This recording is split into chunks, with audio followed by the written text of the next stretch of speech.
Het Zeeuws Veilinghuis veilt woensdag tientallen Zeeuwse schilderijen, waaronder 20 unieke werken uit de collectie van jonkheer Willem Leonard den Beer Portugaal, de markante verenaar die in juli is overleden. Dat de werken niet bij het grote publiek bekend zijn, heeft een eenvoudige reden. Veerse schilders waren goede schilders, klassiek opgeleid, die heel goed konden schilderen, maar niet zo bekend geworden zijn, omdat ze in Veeren woonden. Dat was ver weg af van Holland, van de Randstad.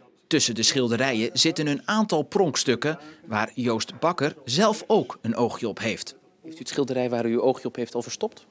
Nee, dat heb ik niet verstopt. Dat ligt gewoon tussen alle andere schilderijen. Maar ik hoop dat een heleboel mensen het niet zien.